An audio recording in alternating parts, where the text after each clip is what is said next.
बोलणारे प्रमुख आहे पुढे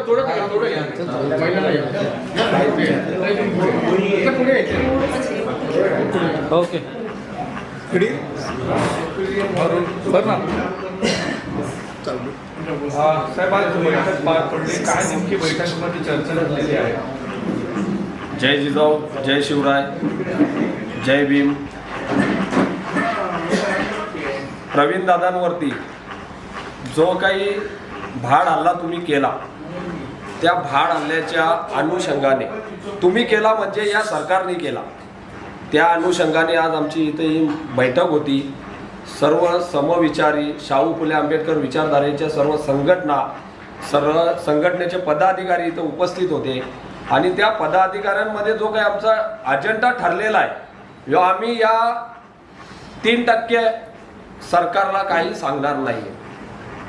आम्ही त्याला काहीच असं सुचवणार नाही की आम्ही काय करणार आहे. पण येत्या सोमवारी सकाळी 11 वाजता आम्ही इथल्या कलेक्टर साहेबांना, जिल्हाधिकाऱ्यांना आम्ही इथे त्यांना निवेदन देणार आहे. याच्या पलीकडे आम्ही काय बोलणार नाही. आमचा इतिहासच असा आहे. संभाजी ब्रिगेडची पाठीमागचं आहे ना इतिहासाची पानं चाळा का आम्ही काय केलेलं आहे. आणि शाहू फुले आंबेडकर विचारधारेची लोक आहेत. आम्ही लेखणीमध्ये आजही विश्वास ठेवतो, कारण संविधान या महाराष्ट्रामध्ये या देशाला बाबासाहेबांनी जे दिलं आम्ही त्या संविधानावरती चालणारे लोक आहेत आणि संविधानाच्या पलीकडेही जाणारे आम्ही लोक आहेत. हेही आता त्यांनी लक्षात ठेवायचं. हाच त्या काटेला आणि त्या बावनकुळेला आमच्या आगरी समाजामध्ये बावनकुळे म्हणजे कशाला बोलतात माहिती आहे का संदीप भाऊ? इथं त्याला सांगतो ते बावनकुळेला का तू कृषी मंत्री झालेला आहे, ते कशासाठी झालं आम्हाला तेही माहिती आहे. तू अशी पिळावट जी पाडलेली आहेत ना त्या पिळावटींचं आम्ही डोकं ठेचणार म्हणजे ठेचणार, कारण तू कृषी विभागाचा मंत्री आहे आणि आम्ही शेतकऱ्यांची मुलं आहे. महसूलचं ते शेतकऱ्यां तिथं झालं, ते महसूल बोललं म्हणजे शेतकऱ्यांचं झालं. तुम्ही शेतकऱ्यांचंच गाणार आहे. आम्ही विळला हातोडी घेणारी लोक आहेत, लक्षात ठेवा. आम्ही ती कशी कापायची ना तुमची ते आम्हाला माहिती आहे. तुझं 52 कुले कापणार आम्ही. 52 बेडकाच्या सारखा दिसणारा व्यक्ती तुला एवढा माज आहे का तू आमच्या प्रवीण दादांच्या विरोधामध्ये गेला. म्हणजे संभाजी ब्रिगेड, हे संभाजी ब्रिगेडचं तुम्ही जे सांगतात ना का एकेरी नाव, जेव्हा तुझा जिथं खासदार होता त्या टायमाला आम्ही भिवंडीमध्ये एकेरी नावाला विरोध करून मी स्वतः 86 दिवसामध्ये ते छत्रपती शिवाजी महाराज करून घेतलं. मग तुम्ही आम्हाला काय सांगता का एकेरी नाव आहे? अरे तुम्ही आमच्या प्रत्येक वेळेस प्रत्येक तुमची जेव्हा सरकार आली, जेव्हा तुम्ही सरकारमध्ये बसले तेव्हा तुम्ही शाहू फुले आंबेडकर विचारधारेच्या लोकांना डिवचण्याचा प्रयत्न केला, आमच्या महापुरुषांचा अपमान केला, आमच्या मासाहेब जिजाऊंचा अपमान केला. आम्ही हे सहन करून घेतलं, हे सहन केलं. असंच झालंय ना आता प्रवीण दादावरती आल्याच्या नंतर आम्ही सहन नाही करून घेणार. आता आम्ही ठेचणार. आमची जी पद्धत आहे देश की ब्रिगेड, संभाजी ब्रिगेड त्याच पद्धतीने ठेचणार. आमचा इतिहास एवढंच बोलतो. संभाजी ब्रिगेड ही भंडारकर लायब्ररी फोडण्यापासून शिवाजी महाराजांचं जे चरित्र आनंद केलं होतं तो इतिहास आहे. आणि प्रवीणदादा गायकवाड हे आमचं अस्तित्व आहे, अस्मिता आहे. त्यांचं हे युनिट गल्ली बोळापर्यंत पोचलेलं आहे. त्यांना हलक्यात घेण्यात आलेलं आहे. हे अगदी ठरवून केलेलं आहे. भाजपा पुरस्कृत हमला आहे. जनसुरक्षा नावाने गोंडस कायदा नाव देऊन बहुजनांचा आवाज खऱ्या संघटनांचा आवाज दाबण्याचा हा कायदा बाहेर काढलेला आहे. आणि तो लागू व्हावा म्हणून तो डायव्हर्ट करण्यासाठी हे केलेलं षडयंत्र आहे. हे आम्ही ओळखलेलं आहे. ह्याच्यामागे संभाजी भिडे आहे, ह्याच्यामागे देवेंद्र फडणवीस आहेत, ह्याच्यामागे बावनकुळे आहेत. आणि हा काट्या फक्त मोहरा आहे. आणि ह्या काळ्या मोहऱ्याला तर आमची संभाजी ब्रिगेडचे साधे मामूली कार्यकर्तेच बघून घेणार आहेत. म्हणजे मामूली आम्ही म्हणत नाही, आमचे वीर बहादूर कार्यकर्तेच बघून घेणार आहेत. हे गल्लीत असणार आहे. परंतु जनसुरक्षा कायद्याच्या विरोधात आम्ही मोहीम राबवणार आहोत. हा कायदा नसावा म्हणून आम्ही जनजागृती करून भाजपाला या महाराष्ट्रातून या देशातून हद्दपार करणार आहोत. फुले शाहू आंबेडकरी विचारधारांच्या विरोधात, छत्रपतींच्या विचारांच्या विरोधात, संभाजी महाराजांच्या विचारांच्या विरोधात जो जाईल त्याला ह्या भारत देशातून तडीपार आणि हद्दपार करणाऱ्या ह्यापुढे आम्ही सर्व बहुजन वर्ग जागृत झालेला आहे, सुसंस्कृत झालेला आहे. प्रवीणदादा गायकवाडांनी आज 8,000 मराठा समाजाची मुलं, बहुजनांची मुलं ही विदेशात पाठवून त्यांना शिक्षण दिलेलं आहे. नोकऱ्या दिलेल्या आहेत, त्यांना कलेक्टर बनवण्यासाठी त्यांना अकॅडमिक चालू केलेले आहेत. असं हे आमचं हुशार प्रज्ञावान असं हे व्यक्तिमत्व तुम्ही अगदी सहजपणे, जिथे ते गेले होते तिथे पोलीस बंदोबस्त नव्हता, म्हणजे पोलिसही तिथे त्यांना जे काळं फासण्यात येत होतं ते पोलिसही उपस्थित नव्हते. म्हणजे ठरवून केलेला सगळा प्लान आहे आणि हा प्लान महाराष्ट्राने ओळखलेला आहे. महाराष्ट्राची जनता येणाऱ्या काळामध्ये 2029पर्यंत ह्या सर्व भाडखावांना, ह्या सर्व विचारांच्या विरोधातल्या, स्त्रियांच्या मुक्तीच्या विरोधातल्या सर्व लोकांना हद्दपार केल्याशिवाय गप्प बसणार नाहीत. हा लढा आमचा आजपासून, जसं प्रवीणदादा म्हणाले, हा शेवटचा आणि माझी शेवटची सुरुवात आहे आणि ही शेवटाची सुरुवात आता आम्ही सुरू केलेली आहे. यांना जनसुरक्षा कायद्याचं आम्ही जनजागृती करून यांना इथून हद्दपार करणार आणि यांची जी काही काळी चेहरे आहेत आणि काळी चरित्र आहे, ओळखलं की ही माणसं अगदी म्हणजे सहजरित्या कार्यक्रमाच्या निमित्ताने तिथे आलेली आहेत. ते काय तयारीमध्ये आलेले नव्हते तिथे, त्यांनी ते प्लॅनिंग करून केलेलं आहे आणि हे जे झालं आहे ते अत्यंत चुकीचं झालेलं आहे. मला काय म्हणायचं आहे, तुम्ही म्हणताय ना की सिंगल एकेरी वड आहे, तर हा एवढ्या वर्षापासून मग तुम्ही शांत का होता? एवढ्या वर्ष तुम्हाला आठवलं नाही का? मग एवढ्या वेळात आत्तापर्यंत किती वेळ असं झालं की किती लोकांनी छत्रपती शिवरायांचा सुद्धा अपमान झालेला आहे. मग त्यावेळेस तुमच्या शाळा संपल्या होत्या का? तेव्हा तुम्हाला शाही विकत मिळाली नाही का? मला सांगा ना. आज राज्यपाल कोश्यारी यांनी सुद्धा छत्रपती शिवरायांचा अपमान केला होता, मग तेव्हा तुम्ही कुठे गेले होते? तेव्हा तुम्ही का नाही कोण बोलू शकले? का तुम्ही असं टार्गेट केलं? कारण त्यांचे विचारधारा खूप मोठी आहे. आजच्या पिढीला 8,000 जर मुलं बाहेर देशात जाऊन शिकतात, किती खूप मोठं त्यांचं अभिमानास्पद काम आहे. तर ह्यांचे कामं कशी थांबवायची, लोकांना पुढे जाताना कसं रोखायचं, हा प्रकार चाललेला आहे. ते आपण याच वादात राहू, मग आपण ते त्या व्यस्त राहिलो की तिकडे लक्ष जाणार नाही ना सध्या काय चाललेलं आहे. हा सगळा प्रकार थांबायला पाहिजे. आणि मला तरी वाटतं इथे माझे जमलेले सगळे शिवप्रेमी शिवबांधव आहेत ना, ह्या गोष्टीचा निषेध नाही करणार आहे, जशाच तसं उत्तर दिलं जाणार आहे. आणि इथे सगळे शिवप्रेमी आहेत, हे शिवप्रेमी तुम्ही दिसतात तसे साधे समजूच नका. तुम्हाला शाही घेता येते ना, तर अशी आम्हाला पण घेता येते. शाही नाही, आम्ही अजून काही घेऊ, पण ते तुम्हाला सांगून नाही घेणार, एवढं लक्षात ठेवा. आणि इथून पुढे असे भ्याड हल्ले करताना विचारपूर्वक करून मग तुम्ही करा. तो फक्त प्रवीणदादांवरतीच नाही झालेला आहे, हा पूर्ण संभाजी ब्रिगेडवरती शाईफेक झालेला आहे आणि प्रत्येकाच्या तोंडावरची ती शाही आहे. आणि महाराष्ट्रातला प्रत्येक बहुजन, म्हणजे दादांवरती जेवढे बहुजनांमधील जेवढी लोकं आहेत, दादांचे प्रेम करणारी लोकं आहेत आणि बहुजनांना घडवणारी लोकं आहेत, जे दादांना मानणारी जेवढी लोकं होती त्या दिवशी पुण्यामध्ये सुद्धा एकवटली होती. आजही ठाणे जिल्ह्यामधून एवढी सगळी वेगवेगळ्या संघटनेची लोकं एकत्रित आलेली आहेत. प्रवीणदादा म्हणजे विचार आहे आणि हा विचारधारेवरती ह्या लोकांनी केलेला हल्ला आहे आणि या विरोधात हे सगळे लोक निषेध करण्यासाठी नाही, हा आपला रोष दाखवण्यासाठी इथे आलेला आहे. आणि हा पूर्ण हा कट रचलेला होता, कारण का पोलीस स्टेशन मॅनेज केलेलं होतं. आता तुम्हाला उघडच सांगतो, जग जाहीर आहे, बावनकुळेंनी स्वतः सांगितलेलं आहे, काय दीपक अण्णा काटे, जो ज्याने हल्ला केला, दीपक अण्णा, त्याला अण्णा बोलतो, त्याला साहेब बोलतो, कोण? बावनकुळे. सरळ सांगतो, आम्ही तुझ्याबरोबर आहे, देवेंद्रजी आपल्याबरोबर आहेत, तुला जिथे काय पाहिजे तिथे महाराष्ट्रातल्या कुठल्या गल्लीगळ्यातली तुझी शिवधर्म प्रतिष्ठानच्या माध्यमातून तू सगळी मुलं जमव, आम्ही तुला पूर्णपणे पाठिंबा देतो. देवेंद्र फडणवीस आणि मी स्वतः तुझ्याबरोबर येईन, गल्ली बोळात येईन, गाव पातळीवरती येईन, असा पाठिंबा देणारा हा बावनकुळे. आणि हा तर पॅदाच आहे. दीपक काटे हा फक्त प्यादा आहे. हे षडयंत्र पूर्ण या सरकारने रचलेलं आहे. जनसुरक्षा कायदा आदल्या दिवशी ठरवतो आणि दुसऱ्याच दिवशी त्यांनी जो हल्ला केला आहे, हा संभाजी ब्रिगेडवरती हल्ला केलेला आहे, ह्या विचारधारेवरती हल्ला केलेला आहे. हे कुजबूज नाही आहे, हे त्यांनी जाणीवपूर्वक केलेलं आहे.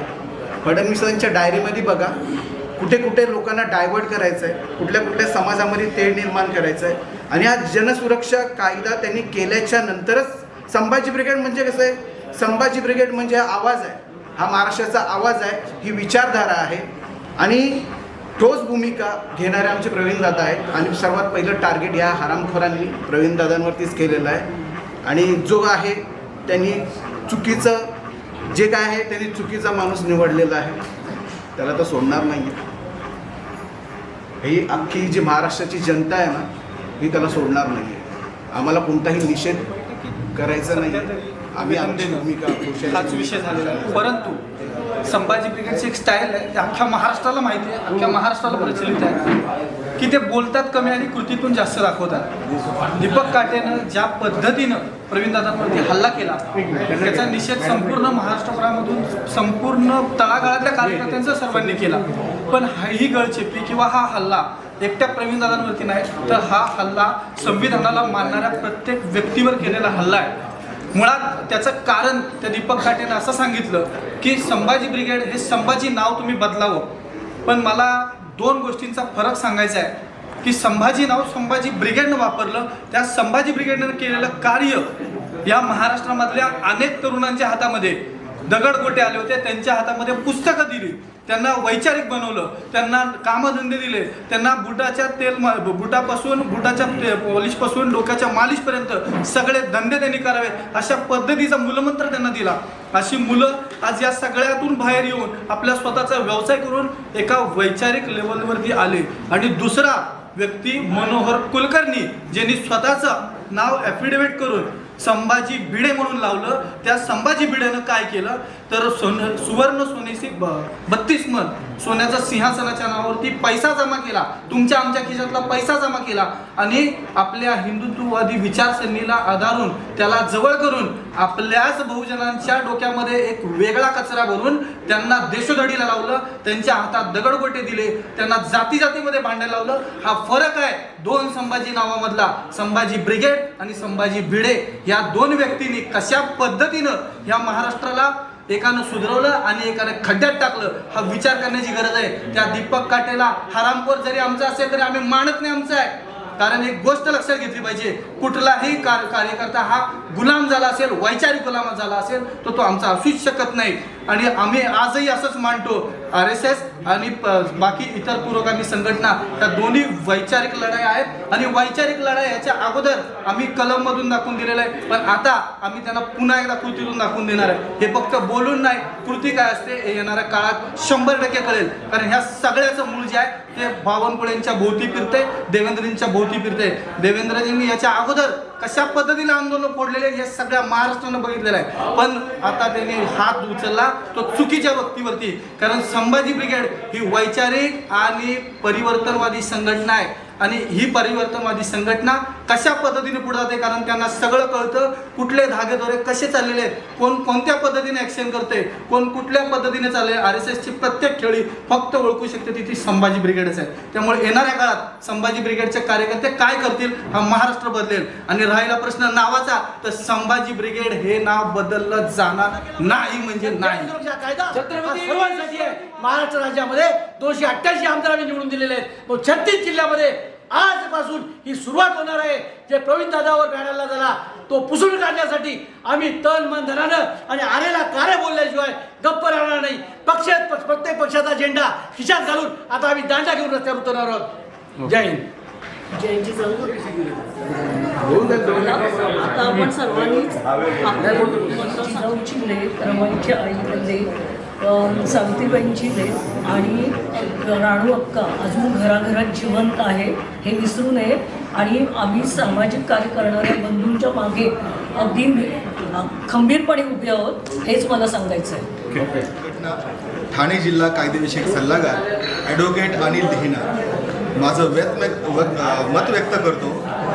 विद्यमान आदरणीय प्रवीणदादा गायकवाड संभाजी ब्रिगेडचे सर्व यांच्यावर जो भ्याड हल्ला झाला तो खरोखर निंदनीय आहे.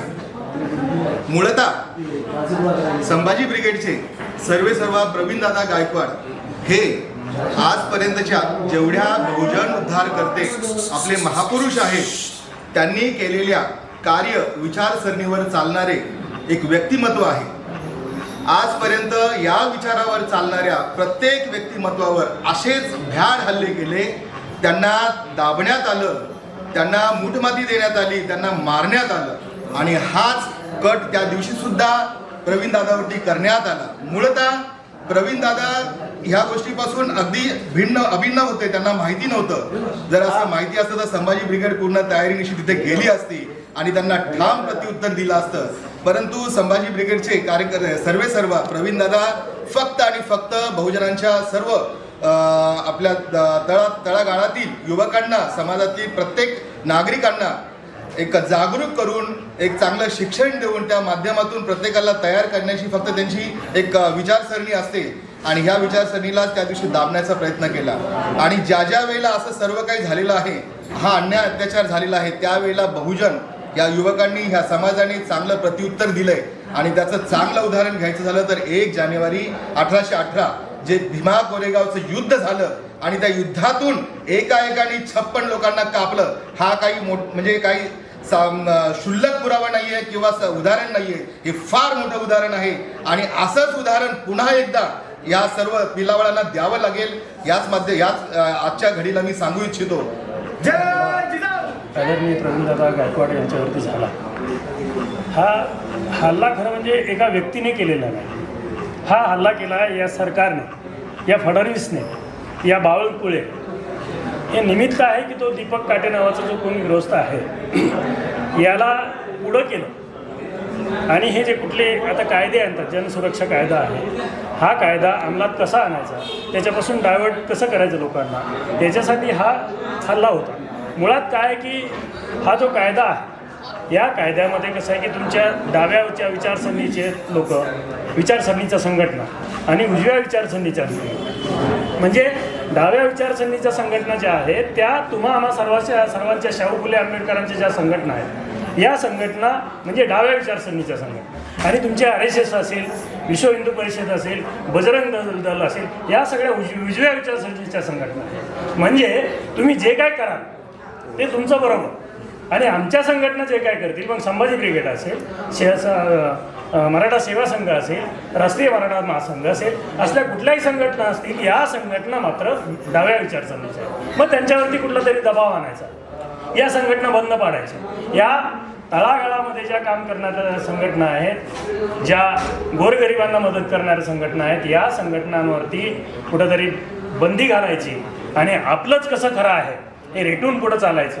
हा प्रत्येक वेळेचा केलेला कट कारस्थान जे आहे हे सरकार करत आहे. जसं की कोरटकर आहे, जसा की तुमचा सोलापूरकर आहे, जसा की संभाजी भिडे आहे, हे कुठलाही कायदा आणत असताना या माकडांना पुढे करतात. आणि ह्याच्यामध्ये आमचं एक माकड आज समाविष्ट झालं. ते समाविष्ट झालं, परंतु त्यांनी मराठा नावाचं जे छत्र आहे ते त्याच्यात आज ज्या दिवशी प्रवीणदादावरती हल्ला केला, मराठा नावाचं छत्र त्याच्या डोक्यावरून हरपलेलं आहे, हे त्यांनी लक्षात घ्यायचं आणि इथून पुढं मराठ्यांबरोबरच त्यांनी शह द्यायला तयार राहायचं. निश्चितपणे आम्ही या भ्याड हल्ल्याचा निषेध करतो. सर्वांना सहस्ती धन्यवाद. मी सुजय सावंत, ठाणे महानगर अध्यक्ष. आज विविध संघटना, पुरोगामी विचारांच्या संघटना ठाणेमध्ये रेस्ट हाऊस इथे आल्या होत्या आणि त्यांनी जो काय प्रवीणदादांवरती भ्याड हल्ला झाला त्या संदर्भात आपले मनोगत मांडले. आज खरं पाहता पुरोगामी संघटनेतले सर्व ठाणे जिल्ह्यातील सर्व संघटना एकत्र आल्या, हे बघून खूप बरं वाटलं. पण त्या संघटना अशाच राहाव्यात हेच माझं एक त्या सगळ्या संघटनांना एक विनंती असेल की बाबा आपण ज्या वेळेला काय होईल त्यावेळेला एकत्र यायची अशी परिस्थिती येऊ नये. कारण की ज्या आज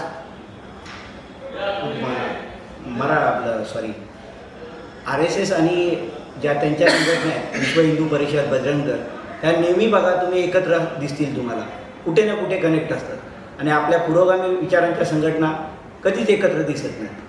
थोडेफार स्वतःचे हेवे दावे किंवा त्यांचं जी शिकवणी असते ती आपल्या संघटनेत फार कमी बघायला भेटते.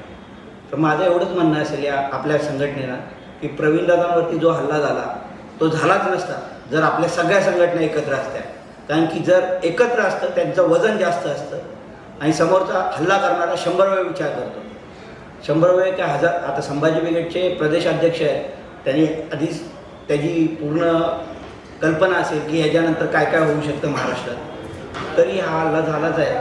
पण मी एवढंच म्हणेन की आज ज्या संघटना एकत्र झाल्या त्या बघून खूप बरं वाटलं आणि अशाच या संघटना एकत्र राहावं.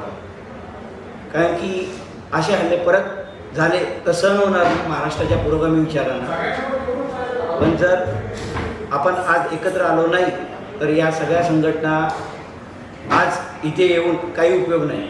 कारण की माझं व्यक्तिगत असं मत आहे की मला असं वाटतं की ज्या वेळेला आपण एकत्र येतो आणि नंतर परत लांब जातो त्यानंतर समोरचा व्यक्ती आहे ना आपल्याला पाण्यात कमी लेखायची सुरुवात करतो. पण आपण त्यांना ती संधी देतो हे आपल्याला कळत नाही. आपल्याला जर त्यांना समोरच्याला संधी द्यायची नसेल आणि आपले विचार आपल्याला पूर्णपणे तटस्थ ठेवायचे असतील तर आपल्याला ही एकी मोडता कामा नाही.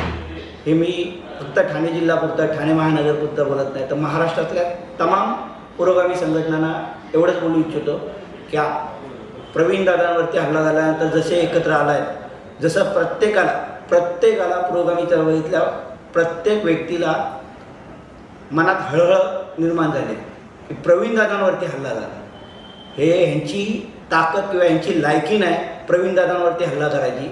ते नराधम खुनी हे असे प्रवीण दादांवरती हल्ला करतात ज्यांची विचारांची पात्रता नाही आहे. मुळात ते वैचारिक नाही आहेत हे आपल्याला माहिती आहे. शिवधर्म नाव ठेवून पण वैचारिक होत नाही. वैचारिक होण्यासाठी प्रवीणदादा किंवा मराठा सेवा संघ संभाजी ब्रिगेड किंवा बहुजन आघाडीचे जेवढे पण आपल्या संघटना आहेत, वंचित आघाडी, बहुजन आघाडी, कुणबी युवा, मराठा क्रांती मोर्चा, यांचीच पोरं वैचारिक होऊ शकतात. आणि ते जे आज स्वतःला उजवे म्हणून घेतात ते सगळे एक दिशेने एक मेंढरासारखं चालणारे लोक आहेत की एक बोलला त्याच्या पाठून चालतात डोळे झाकून.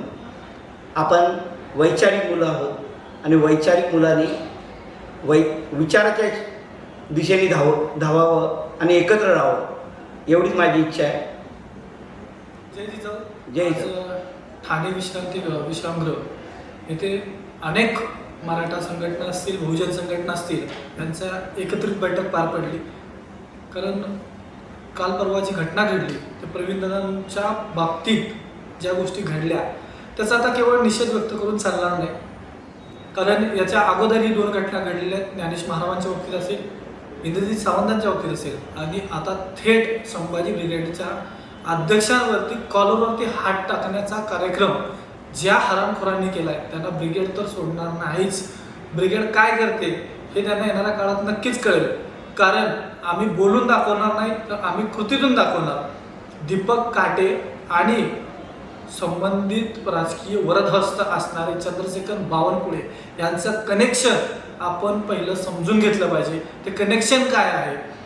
मुळात 6 जानेवारी 2025ला दीपक काटे या व्यक्तीला पुणे एअरपोर्टवरती पकडलं गेलं. त्याच्या हातामध्ये काडतुसं सापडली, बंदूक सापडली. ती कुठून आली, का आली, कशासाठी आली याची कुठलीही चौकशी झाली नाही. उलट त्याला 20 दिवसामध्ये जामीन मिळाला. त्या जामिनामध्ये ज्या आयोगाने चौकशी केली त्याच्यामध्ये स्पष्टपणे सांगण्यात आलं की दिस पर्सन इज इनोसेंट. त्याच्यावरती याच्या अगोदर कुठलेही गंभीर गुन्हे दाखल झालेले नाहीत. अशा पद्धतीची स्टेटमेंट आहे. त्या आयोगाशी कसून चौकशी झाली पाहिजे. त्या जजनी जी जजमेंट दिली त्याच्यावरती त्याला जो जामीन दिला त्या जजची पण चौकशी झाली पाहिजे. कारण आम्ही न्याय मागतोय, भीक मागत नाहीये. त्या व्यक्तीनं ज्या पद्धतीने गुन्हा केला त्याच्यावरती एवढे गंभीर गुन्हे अगोदरच असताना, त्यांनी सख्या चुलत भावाला मारलेला असताना, एवढा मोठा त्याच्यावरती गुन्हा असताना एकीकडं कोर्ट देखील ते ॲक्सेप्ट करते. एक तर पुरावे लपवण्यावरती कारवाई झाली पाहिजे. अन्यथा ज्यांनी तो निर्णय दिला त्या सगळ्यांची चौकशी झाली पाहिजे. त्याचं कारण असं आहे की त्याच्यानंतर 15 ते 20 दिवसामध्ये संभाजी ब्रिगेडनं पुण्यामध्ये त्या संदर्भात त्या विषयाची चौकशी व्हावी असं एक पत्र दिलं होतं. त्याच्यावरती कुठलीही कारवाई झाली नाही. पण कालांतरानं 5 महिन्यानंतर त्याच संभाजी ब्रिगेडच्या अध्यक्षांवरती अशा पद्धतीने हल्ला होतो. याचं कनेक्शन कुठे आहे हे आपण समजून घेतलं पाहिजे. हे आपल्या सगळ्यांच्या लक्षात आलं पाहिजे. आणि हा हल्ला जो आहे तो एकंदरीत कुठेतरी जनसुरक्षा कायद्याला कशा पद्धतीने जोडतोय हेही तितकंच लक्षात घेतलं पाहिजे.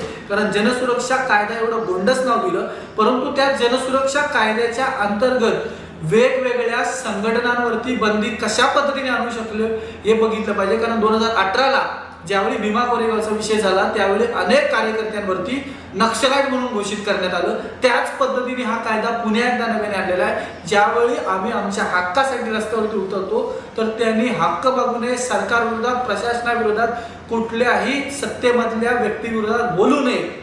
आणि जर बोललं तर त्या व्यक्तीवरती ज्या संघटनेचा आहे त्या संघटनेवरती बंदी आणली जावी. अशा पद्धतीचा हा जनसुरक्षा कायदा आहे आणि त्याचसाठी त्यांनी हल्ला घडवून आणला. आणि प्रवीणदादाच्या बाबतीत ज्यावेळी ब्रिगेडचे कार्यकर्ते आक्रमक होतील त्यावेळी कुठेतरी आम्ही या संघटनेवरती बंदी आणू अशा आशयाने हे सगळं चाललेलं आहे. एवढं न समजणे इतके दूधखोळे आम्ही नाही. त्यामुळं मुख्यमंत्र्यांनी तात्काळ या गोष्टीची दखल घेऊन चंद्रशेखर बावनकुळेवरती कारवाई करावी. नाही जर केली तर येणाऱ्या काळामध्ये ब्रिगेड काय करते हे मात्र फडणवीसांना कळेल. कारण त्यांनी अनेक आंदोलनं फोडली, कार्यकर्त्यांना एकमेकांविरोधात भांडायला लावलं. जे जीवाभावाचे एक दुसऱ्याला न ओळखणारे कार्यकर्ते होते, सख्खे मित्र होते, अशा लोकांना देखील देवेंद्र फडणवीसांनी त्या मोर्चामध्ये, शेतकरी मोर्चा असो, मराठा मोर्चा असो, बहुजन मोर्चा असो, सगळ्या मोर्चामध्ये त्यांनी फोडलं. परंतु त्यांची गाठ ब्रिगेडशी आहे. ब्रिगेड जरी वेगवेगळ्या असल्या, सामाजिक वेगळी, राजकीय वेगळी, असे दोन तुकडे जरी असले, पण प्रवीणदादांवरती हल्ला झाल्यानंतर एकत्र येणारी ही ब्रिगेडचा हे लक्षात ठेवा. त्यामुळं फडणवीसांनी आता कोणाशी पंगा घेतलाय ना ते येणाऱ्या दिवसामध्ये कळेल. त्यामुळे मी त्यांना विनंती करतोय की देवेंद्र फडणवीसांनी दीपक काटेच्या मागचा मास्टर माइंड जो आहे त्याच्यावरती कारवाई करावी, दीपक काटेवरती कारवाई करावी. नाही केली तर ब्रिगेड स्वतः त्याच्यावरती कारवाई करायला सक्षम आहे याची फक्त नोंद घ्यावी.